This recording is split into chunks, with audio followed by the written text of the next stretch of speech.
Hello everyone watching at home, welcome to the final round of the Adelaide Eternal Legacy Challenge for November 2019. I am Sarven McLinton. In the booth with me, as always, is Beckett, Wolfe. Smoothest finals, g'day guys, to you all. We have two of us here on the screen. Myself on the left, I am on Grixis, and on the right we have James Arthur, and he is on Miracles Splash. Miracles with a little cheeky little splash. This is James Arthur's player profile on the screen right now. He is ready and raring to go to grab another trophy to his name. We'll see whether or not he can pull it off in this particular one. It's a big finals showdown. He is on this Miracles deck, as you can see. Core, blue-white core with the usual suspects like Terminus and Entreat, etc. But he also has some really cool little innovations in the form of Planeswalkers. White Planeswalkers like Gideon, Ally of Zendikar in the main, because they're just really hard to answer in this format. It's a really cool list, and it's different to the Miracles list we saw in round one. I'm even seeing two Goblin Rabble Masters in the sideboard. I'm seeing Arkham's Astrolabe, which is a new card that everyone's really hype on. I haven't played with it very much. Hard to know how good it is when you play against it because it's an innocuous card. Mm-hmm. He's also got Entreat the Angels, which is a classic but wasn't in the previous list.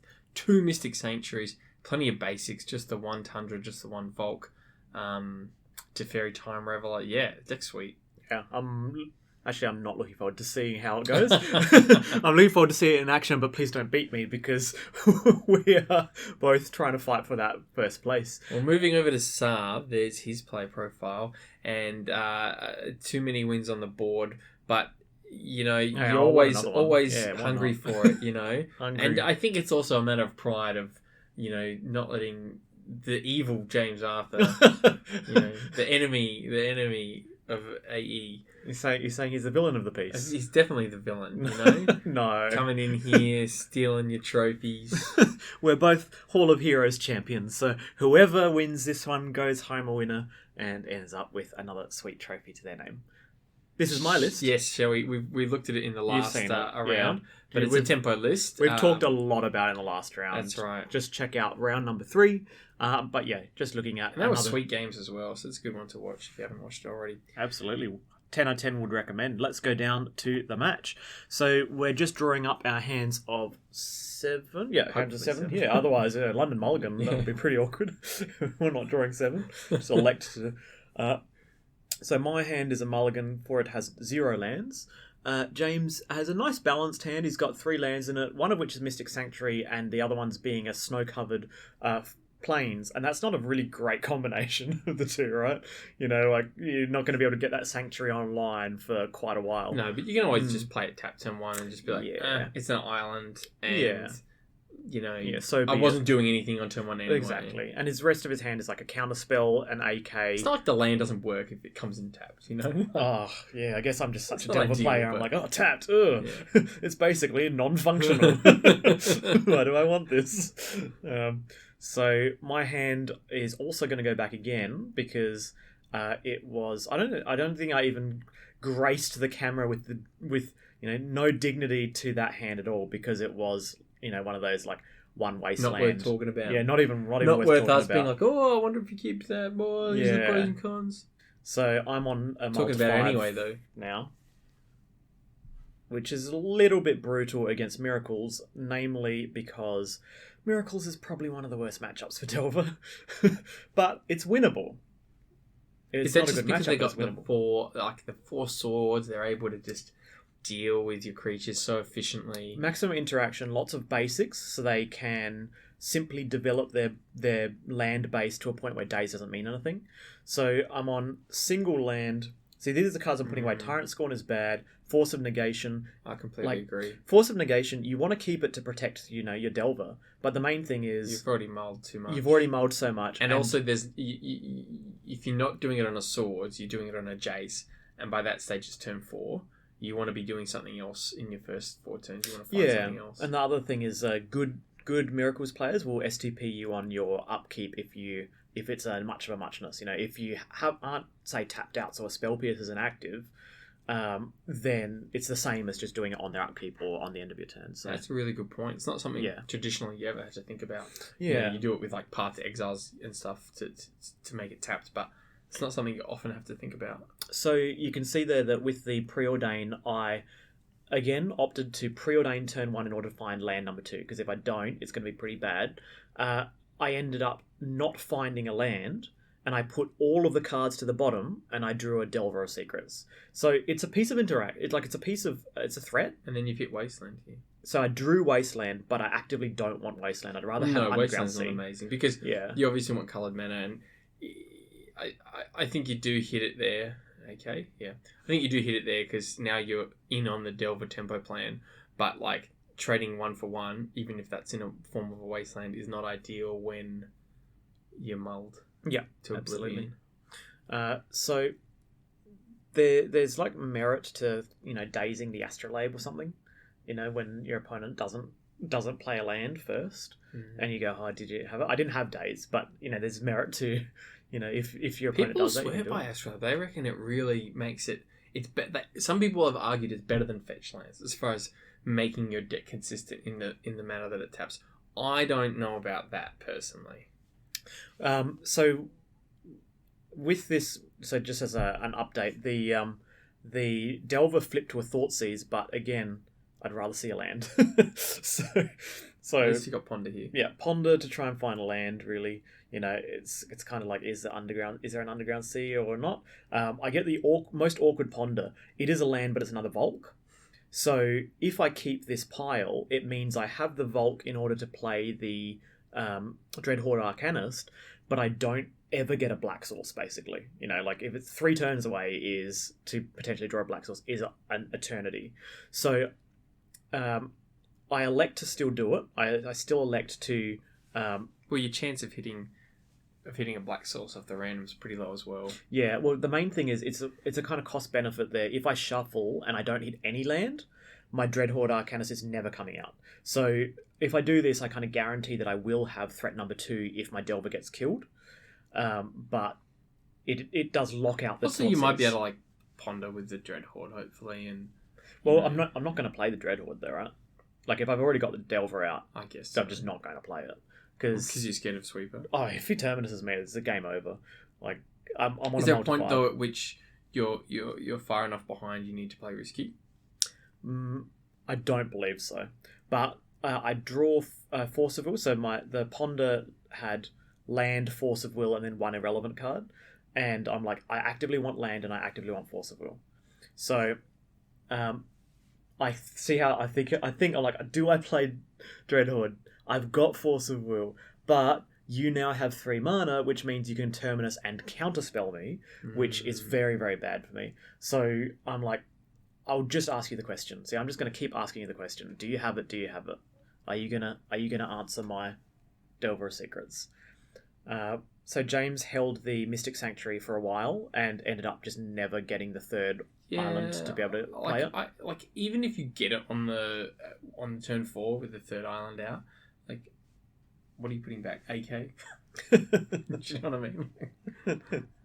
Like a Ponder, Ponder turn 4, like it's fine, but like I'd rather be putting back like powerful spells. Yeah, that's fair.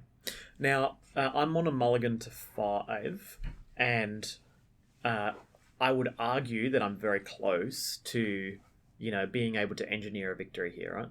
Yeah, you're surprisingly close for sure. I mean, James is being patient. It's hard to. I'm not quite sure what's in his hand. He's got a Council's Judgment, but he's not going to cast it. Yeah, because he could just be being patient, but he could just also have nothing. Yeah. If I'm in your shoes, you might be thinking like, oh, has he just got nothing? He's just got like lands or something. Yeah. Well, he has. I guess he wouldn't have played Mystic Sanctuary if he had heaps of lands in hand, would he? Because he would have saved it.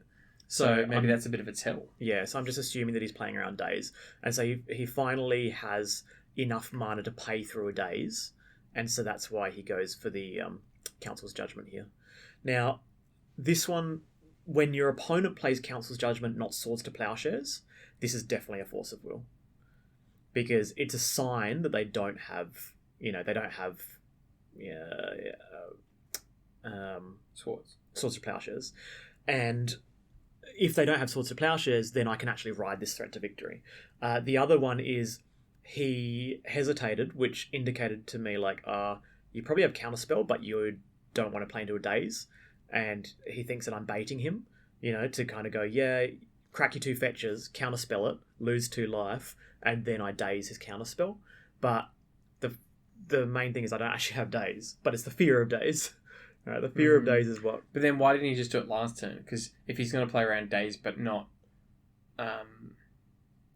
if he's either playing around daze or... I drew daze that turn. There's always a way, right? Where you you're either playing around daze or you're not, and you don't keep up Counterspell and play around daze, because... Do you know what I mean? Like, he waited for 2 extra lands to play to recounter, but then was too scared to do it. He might not... That might not be what the previous turn, it was a tap land. Because it was a Mystic Sanctuary. Okay, so that makes sense. Yeah, so like he was still playing around days all this time. Yeah. That makes sense. So Astrolabe's is doing work. Yeah. Giving him double white for that, and not having to, and double blue for the counterspell and Silverfall. So he's on 5, and not I'm just forcing kind of him to fetch. I was just hoping he would, play another fetch and then have to crack the fetches in order to play a Jason Mind Sculptor or something, and then I get to... Well, that's the big... I think that's maybe the big boon is you can get the mana fine. Like, him hitting his mana's no problem, but now he gets to play basics and doesn't have to, fetch as often to hit his double sources. You'll also notice here that... Which makes the Mystic Sanctuaries better as well. Absolutely. You also notice that... So the thing that I was tossing up over before, which was do I shuffle off this Ponder and hope to draw an Underground Sea? The Thoughtseize is essentially like discarding a Thoughtseize. I'm going to cast this Ponder, it's going to cause me to discard a Thoughtseize. I really like this from James. This is so patient. Snap Council's Judgment. Main phase, snap Council's Judgment, play around days. So yeah, he gets to go Council's Judgment on the Delver. And this is a tricky decision for me, obviously, because I'm like, if I daze this, he obviously knows that I've got Bolt, because that's why I'm trying to make him use his fetch land, or do something like that, because I'm not just going to daze something for no reason. But if I don't daze this, there's probably never a time I'm going to cast daze. So it was a really hard decision. Do I just daze it? But then I thought, what if I top deck?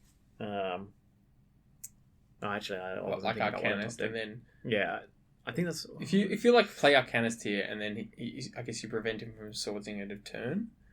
Yeah, but if he swords end of turn, then I daze it. So that's what I mean. If you dazed there, no, but if because you're holding daze, now you're playing around him swordsing end of turn. Yes, yeah, correct. But he's already evidence that he plays around daze, so not much. Yeah. So this is a tough spot, because as you can see, if I had an Underground Sea, then the Thoughtseize would take whatever interaction he has, and I get to play the Dreadhorde Arcanist. And it's always the challenge. Obviously, Multi 5, even if it's a Multi 5, if you make one of the Underground Seas and one of the Volks an Underground Sea, I think the game is very close, because you just kind of... You've got Bolt here as well, right? Yes, yeah. I was debating about bolting while something was on the stack, whilst he was tapped out, to make sure I'd guarantee the 3 damage, but I don't think it was relevant.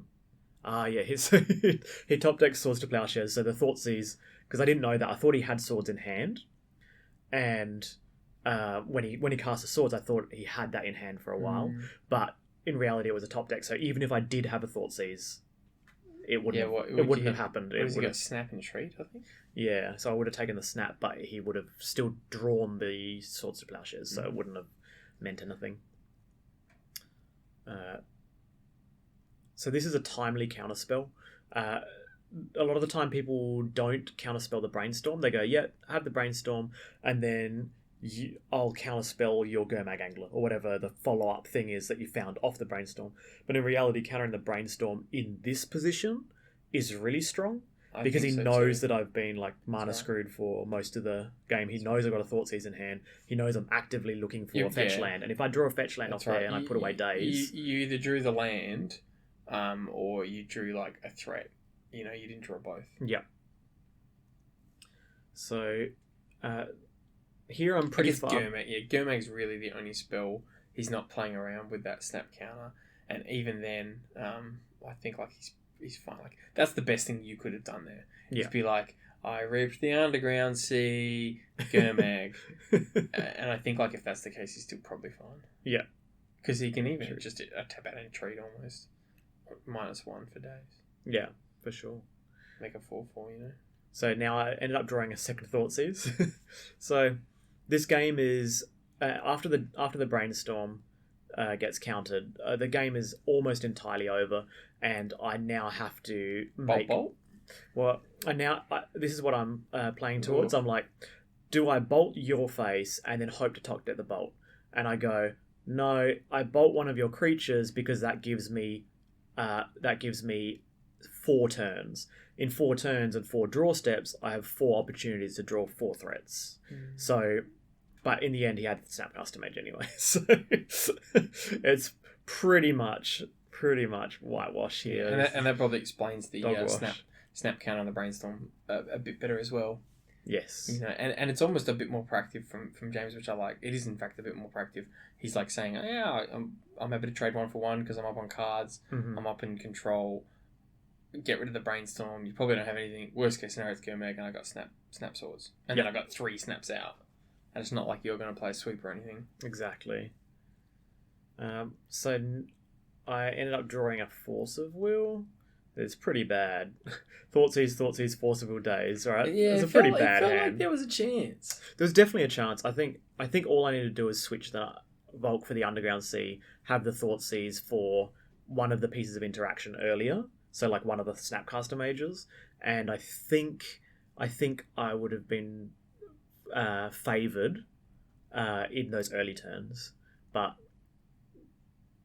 maybe in hindsight, maybe it's results-based thinking, right? Where I go, oh, if I just shuffled off the Ponder and then I drew the Underground Sea, but you just can't play like that. I think it was, maybe in the abstract, it's still a correct decision to just take the guaranteed 1 land to be able to play a Dreadhorde Arcanist when needed. So he graciously lets me cast a Brainstorm. Very, very nice of you, James. And I proceed to, I believe, draw. What is it? Another Daze, and I'm like, I'm not protecting a threat.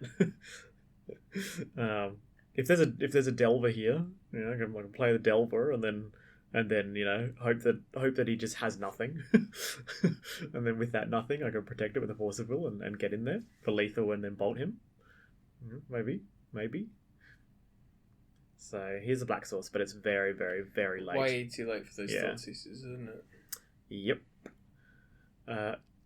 So when you're in this position and your opponent knows that you've had a Thoughtseize all game, and that you've been waiting for an Underground Sea, and the rest of my hand has no threats and literally no way to win the game, this is the classic, I need to look at your hand information Thoughtseize. Yeah. So, and your opponent doesn't cast the Brainstorm.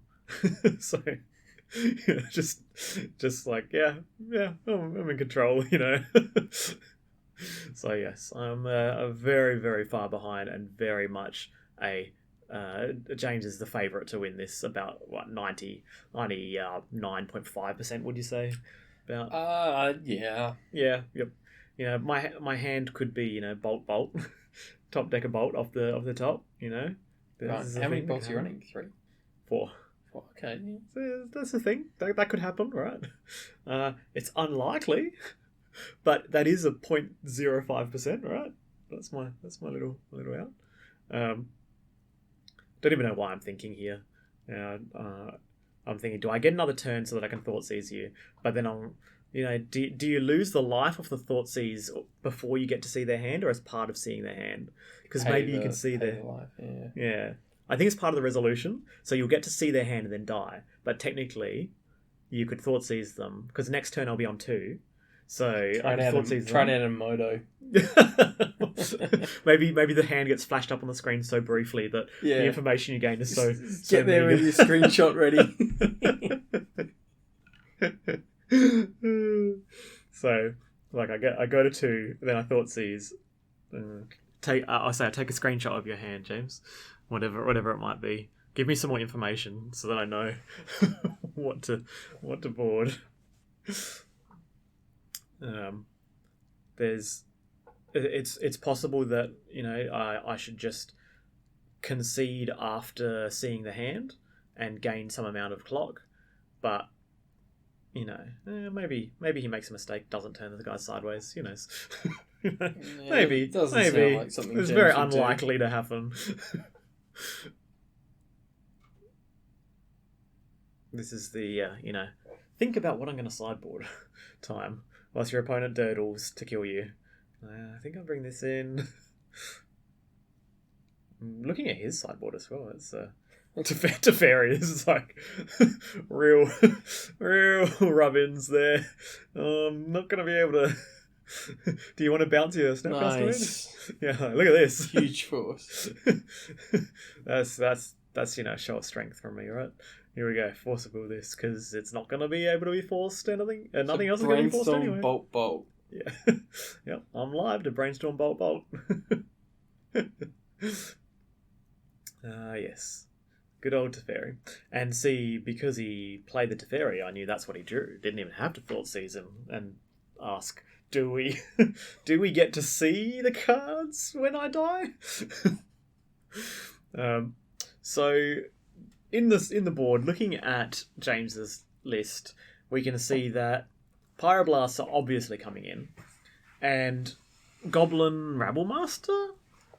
Maybe it's a bit aggressive. It's not a great blocker, is it? No, it's bad at blocking. So maybe no Goblin Rabblemaster. Definitely fourth Terminus. Priest. Council's just as He's on the draw. He 2/2. probably doesn't take Council's Judgment in, right?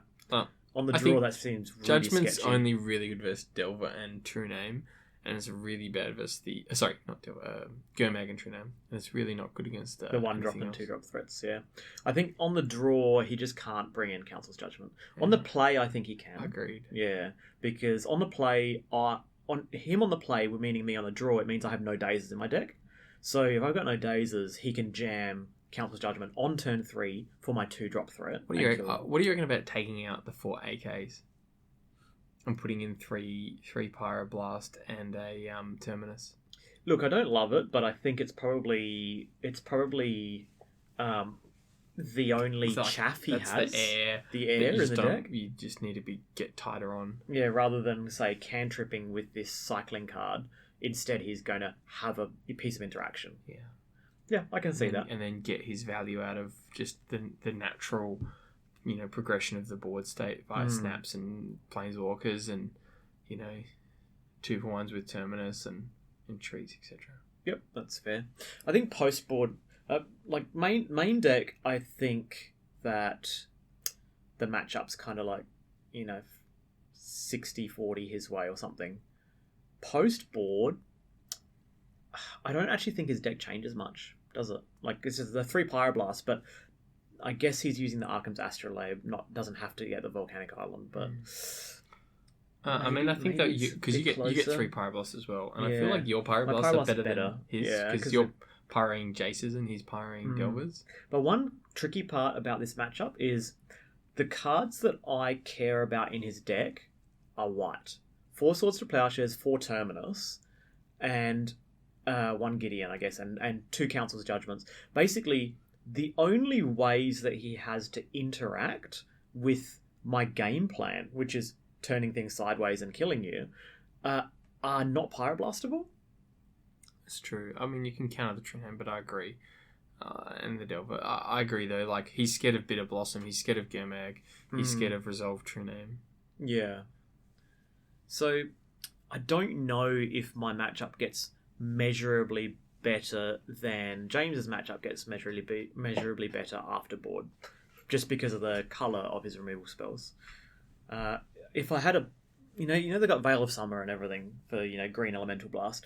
If there's a black Elemental Blast to counter white spells and destroy white permanents, that'd be really sweet. What's that? Liliana's Mastery? Is that the card? James was running it in Esper mid range and. This is what I take out 2 forces and 3 bolts. You never trim the 4th bolt, and I bring in Thoughtseize, Bitter Blossom, and 3 Pyroblasts. The one way that I can lose a game like this is, say, drawing 2 Pyroblasts, and one thing that I kind of regret. Sorry, you brought in 3 Pyro, Yeah. and a Thoughtseize and a Bitter Blossom. Is that what it was? Yep.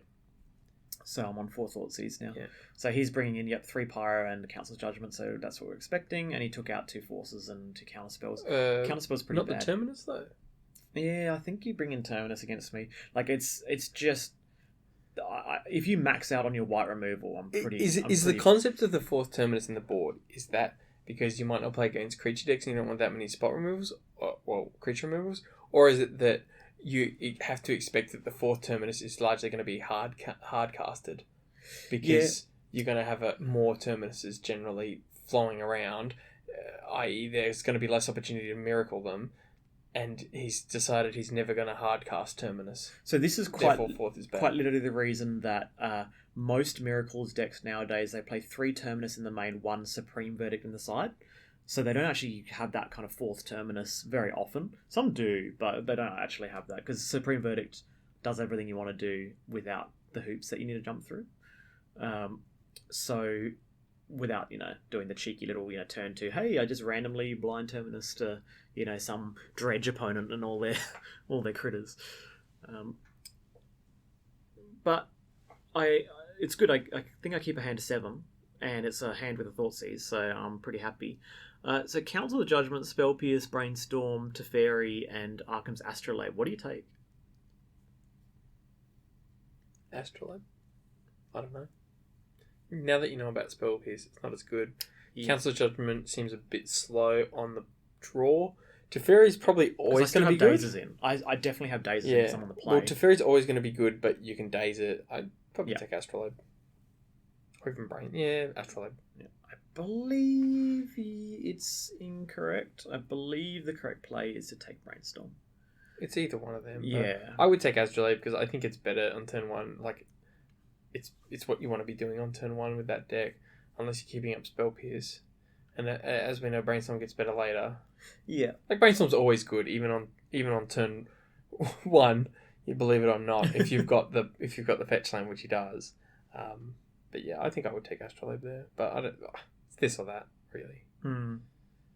Why do you think Astrolabe's strictly not good? I don't think it's strict either way. But I would take Astrolabe. Mainly the card selection of Brainstorm over the card draw of Astrolabe.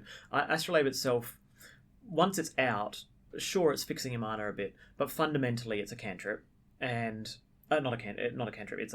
It's a cycling, for 1. But if your hand is good and you're doing Brainstorm super early, isn't Brainstorm? Well, your opponent could also just misplay here and not play their land.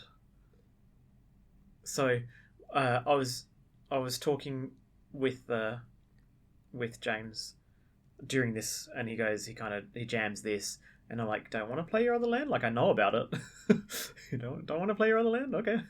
and I just cast Brainstorm to try and find days, because I was going to Brainstorm anyway, because I've got the fetch land, and since I'm going to Brainstorm anyway, if I hit days, it'd be great, and I hit days, so...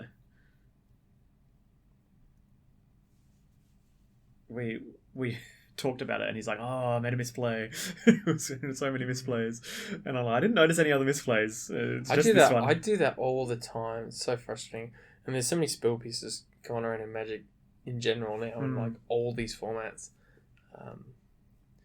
Yeah, it's just sort of habit to like play your spells and then reveal what you got afterwards. Yeah. Yep. But there's taxing. That's it.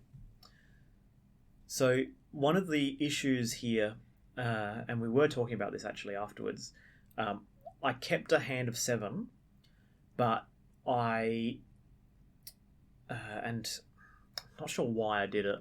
I have a very, very aggressive mulliganing strategy to always mulligan into a threat because I'm Delver. So I try to mulligan into... It's okay if it's like a 3-drop threat. I just have to make sure that I've got a game plan. But I kept a hand with Brainstorm, Ponder, Preordain, and lands. You would find... And I assumed, like, that's alright. one of these represents a threat. So it's largely the same thing.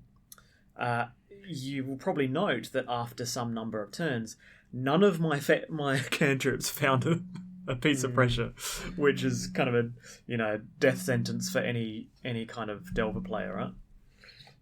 The Teferi wasn't cast there at all. It was just Astrolabe.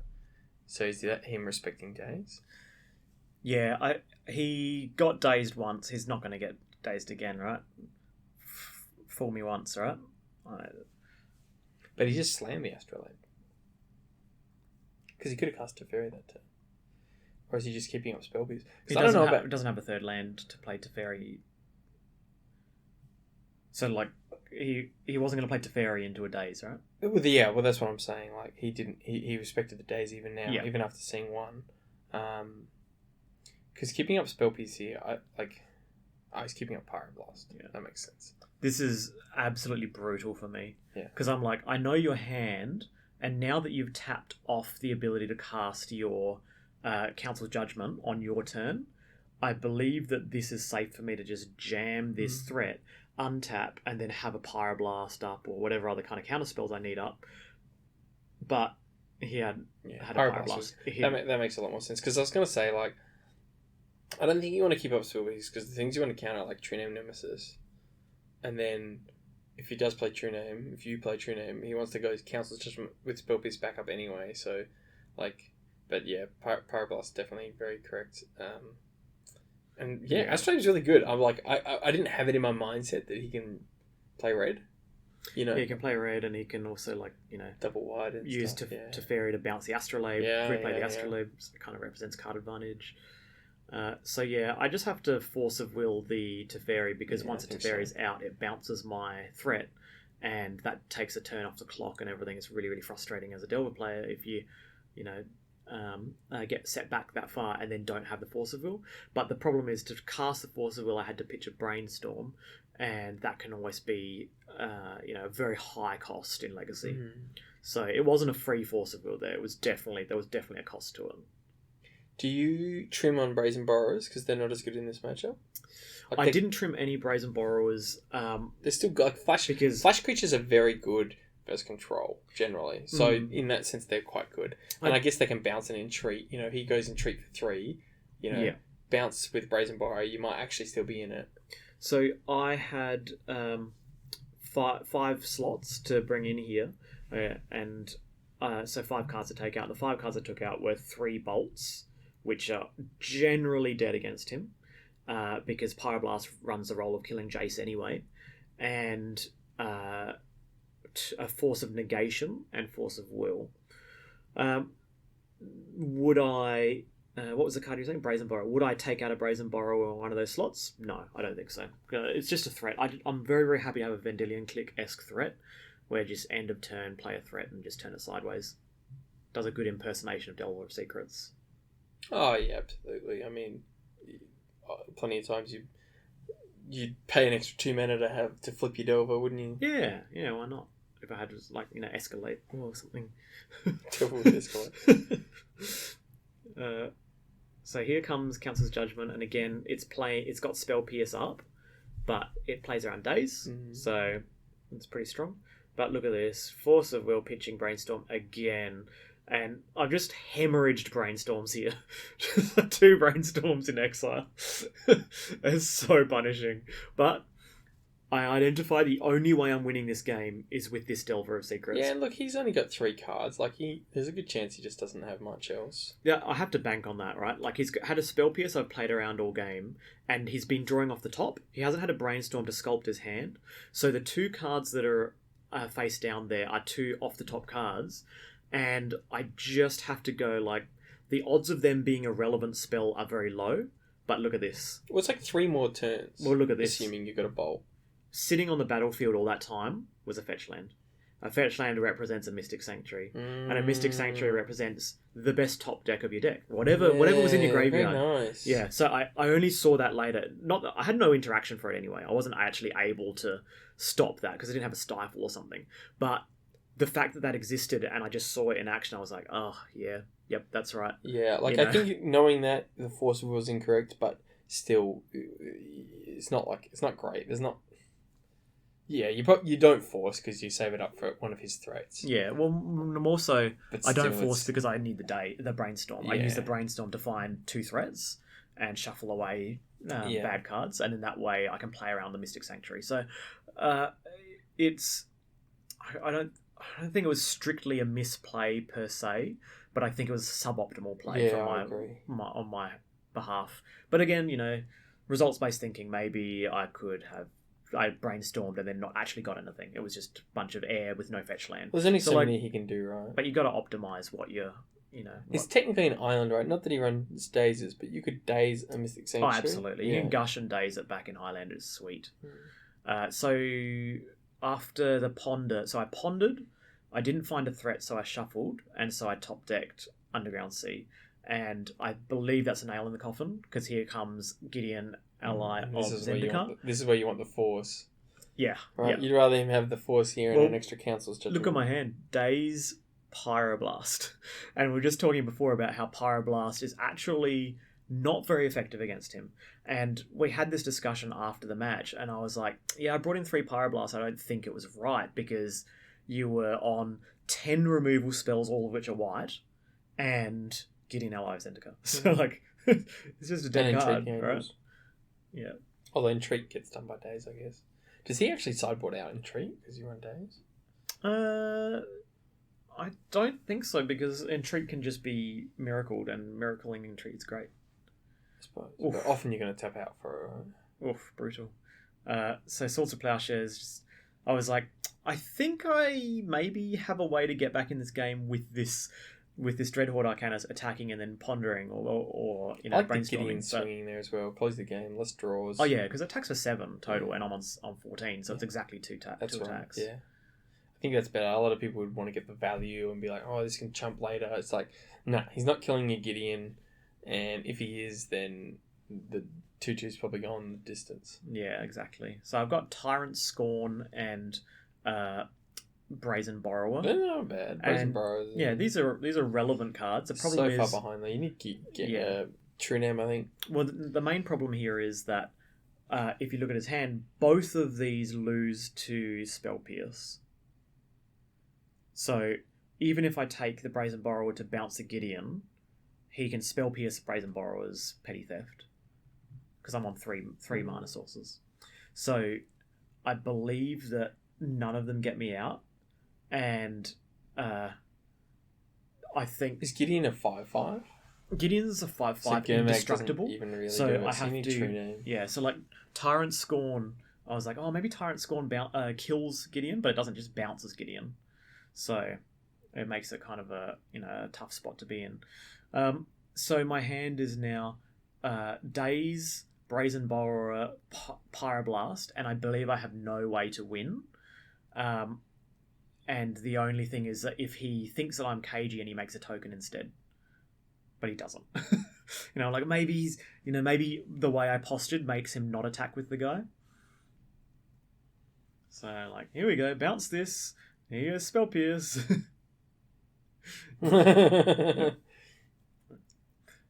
So I was like, yeah, there's no like protection. It's indestructible, right? I'm like, yep, Spell Pierce. I'll Pyroblast your Spell Pierce. We've known about this for a while. Like, this is my one way to get in here. And he's got Stout Mage Spell Pierce. Very nice. It's like, yeah, good game. Days make you pay 1. Well played. Yeah. So I was undefeated and James was on 7 points. It was 2-0-1.